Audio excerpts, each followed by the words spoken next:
nouvelle vidéo et surtout enfin pour une vidéo en face cam. J'espère que vous m'en voulez pas trop, j'ai essayé de revenir ces derniers temps sur YouTube un petit peu en faisant des vlogs, mais c'est vrai que j'ai beaucoup de mal à gérer la vie professionnelle, la vie sur les réseaux, la vie de famille, la vie perso, etc.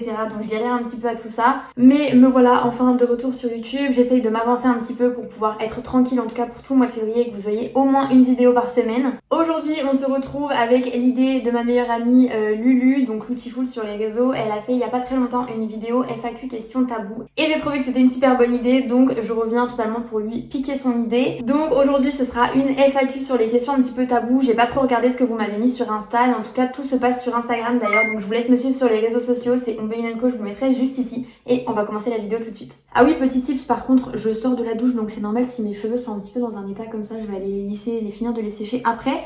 Mais j'étais trop impatiente de filmer et j'ai encore une autre vidéo à filmer derrière, donc vous allez vous contenter de ça pour l'instant. Alors la première question, c'est ton avis sur l'IVG avant d'en faire une. C'est vrai que je trouve que c'est une question intéressante étant donné que j'avais forcément un avis avant d'être confrontée à la situation et que du coup j'ai eu l'avis de après la situation en ayant été confrontée à cette grossesse surprise que je n'ai pas poursuivie. Alors tout simplement, moi j'ai toujours été, et d'ailleurs vous m'entendrez je pense toujours dire ça, j'ai toujours été sur le même point, c'est tout le monde fait ce qu'il veut tant qu'on ne fait pas chier, ça ne me regarde pas, j'ai pas à juger ce que les autres font. Donc j'ai toujours été comme ça, l'IVG tant mieux, heureusement, on a des droits, heureusement qu'on peut les faire valoir. Le point de vue que j'avais avant c'était c'est super qu'on ait le droit, mais moi je ne veux pas ça pour moi. Je me souviens de la première chose que j'ai dit, même avant que je me mette avec mon premier amour, je lui ai dit de toute façon si un jour je tombe enceinte, je n'avorterai pas, et on n'avait encore rien fait, on n'avait pas du tout une vie sexuelle active, et c'était quand même une des premières choses que je lui ai dit quand on discutait, et je me souviens exactement précisément du moment où je lui ai dit ça, sauf qu'il s'avère que quand t'es confronté à la situation, il faut prendre plein de choses en compte. Si d'ailleurs vous n'avez pas vu ma vidéo sur mon IVG, je vous la mettrai dans le petit, donc quelque part par là, mais vous allez pouvoir comprendre à travers cette vidéo qu'on ne fait pas toujours ce qu'on veut, on n'est pas toujours seul à décider, en tout cas moi c'est ce que je considère, c'est que si on est deux à le faire, on est deux à prendre une décision. Donc voilà, on fait pas toujours ce qu'on veut dans la vie, et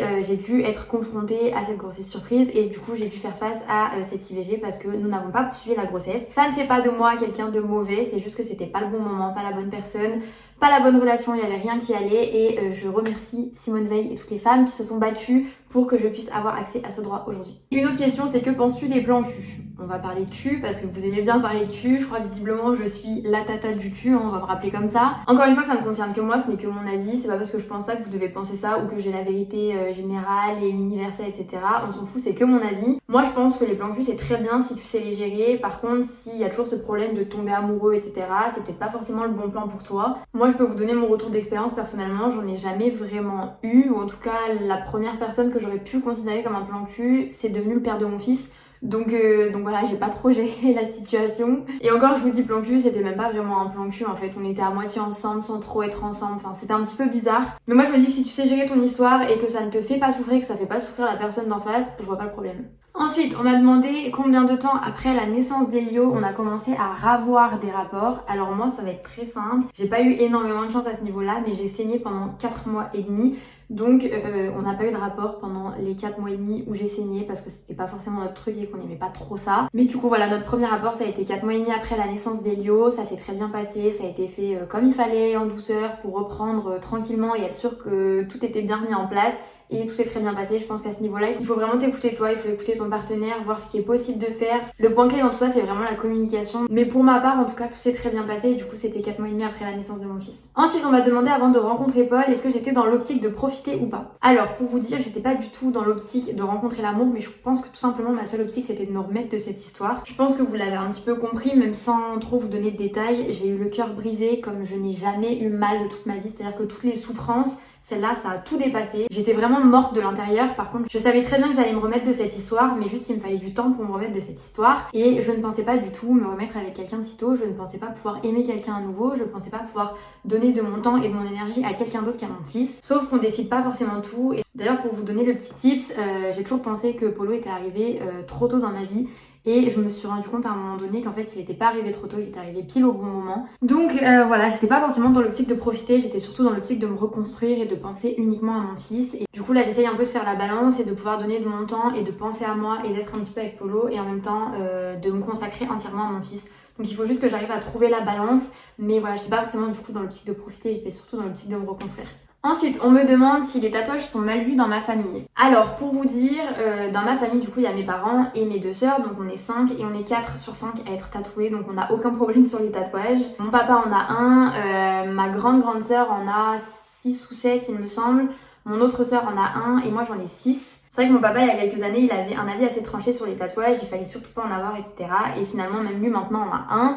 Donc, il n'y a aucun problème pour ça. Et moi, je suis très amoureuse de mes tatous. D'ailleurs, celui-ci, c'est mon nouveau. Je l'aime d'amour. Et je réfléchis d'ailleurs, dites-moi ça dans les commentaires, à faire éventuellement une vidéo sur mes tatous, sachant qu'il y en a un 7e qui arrive assez rapidement dans les prochains mois. Donc voilà, si ça vous intéresse, n'hésitez pas à me dire dans les commentaires si vous voulez avoir un petit peu l'histoire de mes tatous, la douleur, etc. Ensuite, on me demande à quel âge j'ai eu mes règles, parce que la personne qui m'a demandé ça n'a toujours pas ses règles actuellement et elle a 17 ans. Alors déjà, faut se dire que 17 ans ou pas 17 ans, déjà si t'as des inquiétudes, moi je suis pas médecin, donc il faut que t'ailles voir un gynécologue, une sage-femme, un médecin généraliste, mais c'est pas à moi que tu dois t'adresser. Moi je peux te parler en mode copine, en mode grande sœur, mais je pourrais pas te donner des conseils médicaux. En tout cas, moi ce que je peux te dire, c'est qu'il me semble que je les ai eu au mois de juin avant de rentrer en 4e, donc ça devait être en juin 2012, donc j'allais avoir 13 ans, et je suis de mes sœurs, je suis celle qui les a eu le plus jeune, et pour autant il y avait énormément de copines à moi qui avaient déjà leurs règles depuis le CM2, depuis la 6e, et d'ailleurs j'étais un peu frustrée parce que je ne comprenais pas pourquoi moi j'avais pas mes règles et que tout le monde avait ses règles.